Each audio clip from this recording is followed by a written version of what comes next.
Hello, আসসালামু আলাইকুম। কি খবর সবার? আশা করি সবাই ভালো আছেন। আরেকটা নতুন ব্লগ নিয়ে এসেছি। লাস্ট ব্লগটা যেহেতু খুবই ছোট হয়েছে 4-5 মিনিটের, তাই এই ব্লগটা একটু বড় হবে, লেন্দি হবে। তো আজকে আমাদের সুইজারল্যান্ডে কোথাও ঘোরার প্ল্যান নেই, যেহেতু আমাদের সুইস ট্রাভেল পাসও শেষ। আর আজকের দিনটা একটু রেস্ট করব, তাই আমার কাজিন, নিস, নেফিউ ওদেরকে নিয়ে আমরা বের হলাম। একটু টুকিটাকি শপিং করব আর বাইরে খাবো। তো বাচ্চারা তো অনেক বেশি এক্সাইটেড, কারণ এই কয়েকদিন ওদের স্কুল থাকার কারণে ওরা আমাদের সাথে জয়েন করতে পারেনি। তাই ভাবলাম আজকে আমরা সারাটা দিন বাইরে কাটাবো। আর আমাদের যেহেতু সুইজারল্যান্ডে আসার পর সোভেনিয়ার বাই করা হয়নি, তাই এখানে সোভেনিয়ারের একটা শপ দেখলাম, ভাবলাম এখান থেকে টুকিটাকি কিছু কি চেইন বা ম্যাগনেট বাই করি। আমাদের কিছু শপিং করার কথা ছিল, বাট কি শপিং করব যাই ধরে আমার কাজিন সেগুলো বাই করে দেওয়ার জন্য ইনসিস্ট করছিল, যার কারণে আমরা এখান থেকে তেমন শপিং করিনি, কিছু ম্যাগনেট বাই করেছি। আর ও সেফোরা থেকেও একটা ফাউন্ডেশন দেখছিল, তাই ভাবলাম ওর জন্য ফাউন্ডেশন দেখে দিই।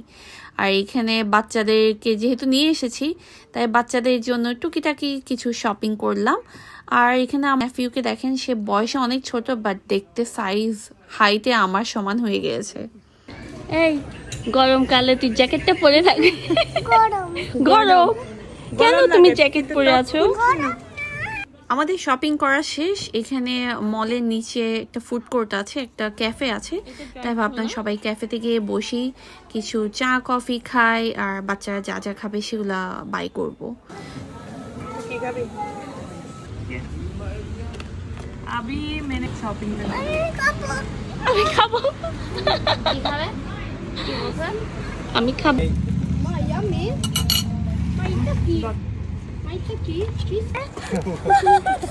কোথায় ভিডিও করে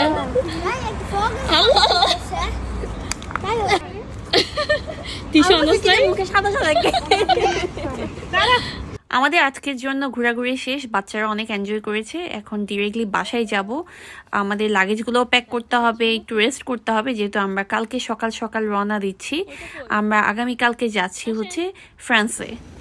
তো এই হচ্ছে নেক্সট ডে। ভাইয়া আমাদেরকে ট্রেন স্টেশনে ড্রপ করে দিচ্ছে। আমরা এখান থেকে সুইজারল্যান্ড থেকে আমরা যাব ট্রেনে করে ফ্রান্সে আমরা একদিন স্টে করব। আমাদের জুরিক থেকে প্যারিসে যেতে বাই ট্রেন আমাদের সময় লাগছিল 4 থেকে 4.5 ঘন্টা। আর 3 জনের টিকিট পড়েছে আমাদের $427। আগে থেকে টিকিট করলে আর একটু চিপে পাওয়া যায়, যেহেতু আমরা যেদিন আসবো তার আগের দিন আমরা টিকিট করেছি, তাই একটু এক্সপেন্সিভ মনে হয়েছে। চাইলে আপনারা ফ্লাইটে করেও যেতে পারবেন, সেক্ষেত্রে হচ্ছে লাগেজের জন্য একটু এক্সট্রা পে করতে হতে পারে। তো আমাদের লাগছিল সেমই হবে, তাই আমরা ট্রেন জার্নিটা প্রেফার করেছিলাম। এতদিন কি আমরা ছবি তোলার জন্য লাইন ধরছিলাম, এখন দেখো ট্যাক্সির জন্য লাইন। দেখো আমাদের লাইন হচ্ছে এখানে, বৃষ্টিও পড়ে, ছাতা ফুটা, গরিব গরিব। ট্রেন স্টেশন থেকে বের হয়ে এখানে লম্বা লাইন ট্যাক্সির জন্য। সো যার সিরিয়াল আগে আসবে সে আগে ট্যাক্সি নিতে পারবে। আর আমার হচ্ছে ফ্রান্স হচ্ছে ইতালি থেকেও আরও বেশি নেস্টি লেগেছে। মেবি বৃষ্টি হওয়ার কারণেই নেস্টি লাগছিল, মানে অতটা ফার্স্ট ইমপ্রেশন এত ভালো না। তো তানিয়াকে এখানে এই ভদ্র মহিলা একটা রেইনকোট দিয়েছে, তার কাছে এক্সট্রা ছিল। তো আমাদের লাইনে অনেকক্ষণ লাইনে দাঁড়ানোর পর আমাদের সিরিয়াল আসলো। আমরা এখানে এখন একটা ট্যাক্সি পাওয়ার পর সেটা নিয়ে ডিরেক্টলি হোটেলে চলে আসছি। আমাদের হোটেলে আসতে একটু লেট হয়ে গেছে, যেহেতু আমরা ট্যাক্সি পাচ্ছিলাম না আর ওয়েদারটা অনেক বেশি খারাপ। বাট আব্বু আম্মু ইতালি থেকে আজকে ভোরে চলে আসছে, তো ওরা ওদের রুমে চেক ইন করে রেস্ট করছিল। বনজোর।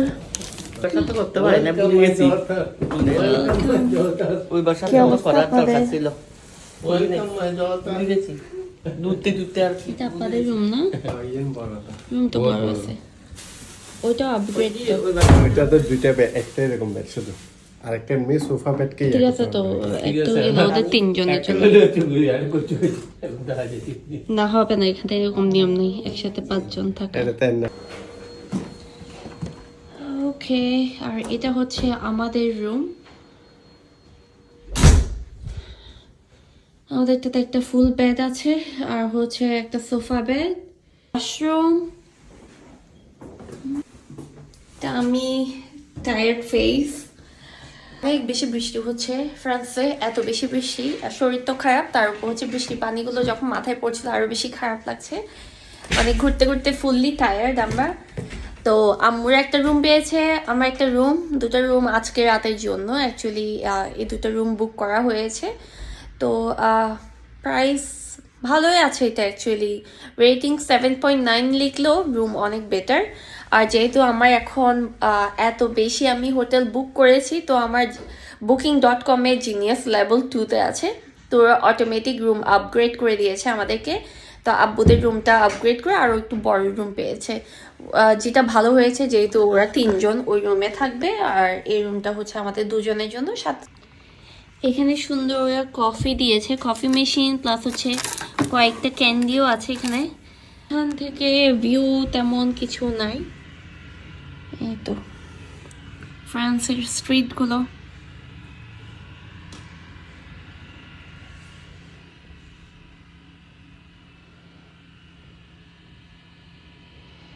আমরা সবাই ফ্রেশ হয়ে খাওয়া দাওয়া করে এখন বের হলাম, যেহেতু আমরা ফ্রান্সে আসলাম জাস্ট এক রাতের জন্য, তো হাতে বেশি টাইম নেই, এখন সন্ধ্যা হয়ে গেছে। যাব হচ্ছে আইফেল টাওয়ারটা, যেহেতু অন্য আরও অনেক প্লেস আছে ওগুলো দেখার মতো, বাট টাইম যেহেতু নেই, খুব কম সময়ের জন্য আসলাম আমরা ফ্রান্সে। আর এখানে আম্মুদেরকেও নক দিচ্ছিলাম, ওরাও রেডি হয়ে থাকলে তাহলে একসাথেই বেরিয়ে পড়বো। রেডি? অ্যাকচুয়ালি আমরা ফ্রান্সে আসলাম জাস্ট একদিনের জন্য, এটা আমরা একটা ট্রানজিট কান্ট্রি হিসেবে বেছে নিয়েছিলাম, যেহেতু আমরা সুইজারল্যান্ড থেকে ইংল্যান্ডে যাব, তো তার মধ্যে পরে হচ্ছে মাঝখানে পরে হচ্ছে ফ্রান্সটা, তাই ভাবলাম ফ্রান্সে একদিন থাকি, আইফেল টাওয়ারটা দেখে যাই। সন্ধ্যা 6:30, প্যারিসে আছি, মানে ফ্রান্সে আছি। আমরা এখন বের হয়েছি, জুরিখ থেকে আজকে আসলাম, আমরা যে আইফেল টাওয়ারটা দেখতে যাব, আর কোথায় যাই নট শিওর। এখানে এসে যে প্রবলেমটা ফেস করেছি সেটা হচ্ছে আপনার ট্যাক্সির জন্য আপনার লম্বা একটা লাইন ধরতে হয়। এই ট্যাক্সিটা আমরা পেয়েছি লম্বা একটা লাইনে দাঁড়ানোর পর, তারপর ট্যাক্সি আমাদের সিরিয়াল যখন এসেছে তখন আমরা ট্যাক্সিটা রেন্ট করতে পেরেছি। অন্য কোনো ওয়ে আছে কিনা ট্যাক্সি রেন্ট করার সেটা জানা নেই, জানা থাকলে কেউ জানাবেন, অথবা পরবর্তী কখনো গেলে সেটা নিয়ে রিসার্চ করব। আর স্ট্রিটগুলো সুন্দরই লাগছিল, এখন বৃষ্টিটা নাই, তাই ভালোই হয়েছে, বৃষ্টি থাকলে ঘুরতে পারতাম না। আর এখানে আপনার স্ট্রিট থেকে আইফেল টাওয়ারটা দেখা যাচ্ছিল, সুন্দর লাগছিল। আর আম্মু আব্বু তো খুবই এক্সাইটেড, অ্যাকচুয়ালি যতবারই ওরা বন্ধ পেত বাংলাদেশ আর ইউএসএ এই দুটো জায়গায় শুধু ট্রাভেল করতো, এবার তাও অনেক জোর করে ওদেরকে রাজি করিয়েছি আমাদের সাথে কান্ট্রিগুলো ঘোরার। তো যদিও কয়েকটা কান্ট্রি ওরা মিস করেছে, বাট ওরা অনেক হ্যাপি। ওরা ইতালিতে গেল, সেখানে ঘুরলো, এখন ফ্রান্সে আসলো, সুইজারল্যান্ড ঘুরলো, এরপর হচ্ছে নেক্সট ইংল্যান্ড। তো দেখতে পাচ্ছেন আব্বু আম্মু ছবি তুলে দিচ্ছিল, ওরা প্রত্যেকটা স্পটে ওদেরকেও বলছিলাম ছবি তোলার জন্য। লুকস ভেরি হ্যাপি মাশাআল্লাহ। Was it the voice? Was it the fire burning in me? All of the noise turned into choirs of harmony. Left me with the pieces of forever that you broke. But since you left me alone, I've been high.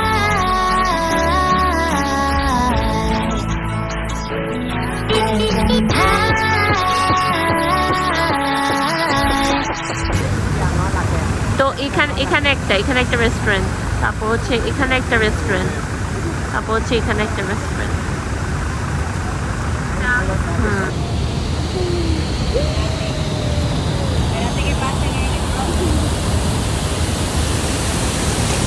Photography Jammu.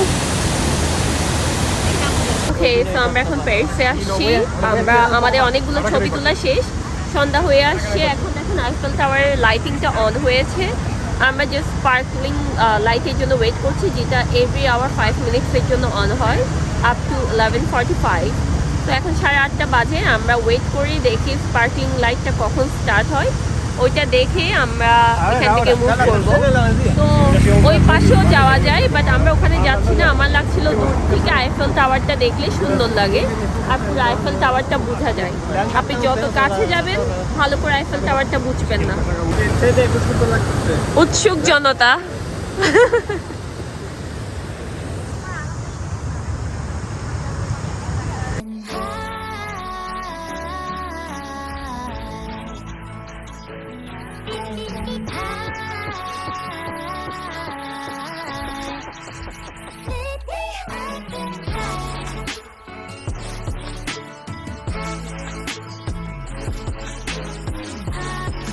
আমাদের ঘোরাঘুরি শেষ, আমরা সামনে একটা সোভেনিয়ারের একটা shop পেলাম, তো ভাবলাম এখান থেকে সোভেনিয়ার বাই করা যাক।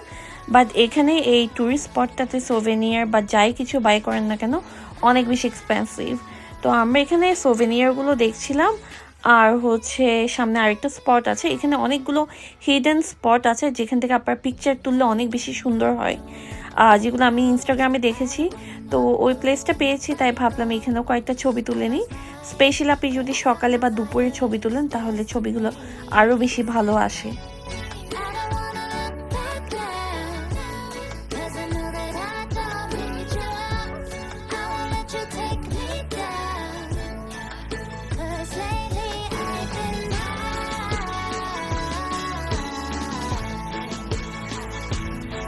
হাঁটতে হাঁটতে আমরা ঠিক আইফেল টাওয়ারের নিচে আসলাম। এখানে এসে দেখি অনেক ফটোশ্যুট চলছে। ও এখানে ফটোগ্রাফাররাও ওদের বিভিন্ন ধরনের তোলা ছবি নিয়ে দাঁড়িয়েছে। আপনার যদি ভালো লাগে আপনারা ওদেরকে হায়ার করতে পারেন, ওরা ছবি তুলে দিবে। আবার অনেকের কাছে আবার গাউনও আছে, তো ওই গাউনগুলো পরে পরে আপনারা এই রোডের মাঝখানে আইফেল টাওয়ারটাকে নিয়ে ছবি তুলতে পারবেন। যেহেতু আমাদের হাতে টাইমও কম ছিল আর আমাদের ইচ্ছাও ছিল না, অনেক বেশি টায়ার্ড, তাই আমরা এরকম ফটোগ্রাফার হায়ার করিনি। তো রোমান মাঝখানে দাঁড়িয়ে কয়েকটা ছবি তুললো আর কয়েকটা ভিডিও করেছি, আমিও কয়েকটা রিলসের জন্য ভিডিও করেছিলাম। তো যদিও অতটা ভালো আসছিল না, কারণ যেহেতু রাতে আর লাইটিংটা বেশি পড়ছিল ছবিতে, তাই ছবিগুলো ব্লার হয়ে যাচ্ছে। ঘোরাঘুরি শেষ করে আমরা কয়েকটা বেঙ্গলি রেস্টুরেন্ট সার্চ করেছি যেগুলো আমাদের হোটেল থেকে খুবই কাছে। তো আমরা ডিরেক্টলি ওই রেস্টুরেন্টে চলে আসছি। এখানে আমরা খাওয়া দাওয়া অর্ডার করলাম, দেখতেই পাচ্ছেন বাংলা খাবার অর্ডার করেছি। তো খেয়ে আমরা অ্যাকচুয়ালি ডিরেক্টলি হোটেলে চলে যাব, রাতটা রেস্ট করব, আবার কালকে সকালে আমরা ফ্রান্স সেরে চলে যাব হচ্ছে ইংল্যান্ডে। আর খাবার পর তো চাটা মাস্ট খেতে হবে, কারণ বিকালে যেহেতু আমাদের চাটা মিস গিয়েছে, একটু এনার্জি আনার জন্য চাটা অর্ডার করলাম। আর আমাদের হোটেল হচ্ছে রেস্টুরেন্ট থেকে আপনার ওয়াকিং ডিস্টেন্স 10 মিনিটস। আজকের জন্য আমার ব্লগ এইটুকুই, আশা করি আপনাদের ভালো লেগেছে। ভালো লাগলে সাবস্ক্রাইব, লাইক অ্যান্ড শেয়ার করবেন। নেক্সটের ভিডিও আমরা আমাদের হোটেল থেকে চেক আউট করে এখন যাব আমরা ট্রেন স্টেশনে। আমরা যেহেতু ট্রেনে করে ইংল্যান্ডে যাব, তো ওখানেও কিছু ইমিগ্রেশন প্রসেস আছে, সেগুলো কমপ্লিট করতে হবে। তো আর্লি বেরিয়ে পড়লাম। তো আমার নেক্সট ব্লগ আমি খুব শীঘ্রই আপলোড করব, ততদিন আপনারা পাশে থাকবেন। আর আশা করি আপনাদের কেমন লেগেছে সেটাও কমেন্ট সেকশনে জানাবেন। আল্লাহ হাফেজ।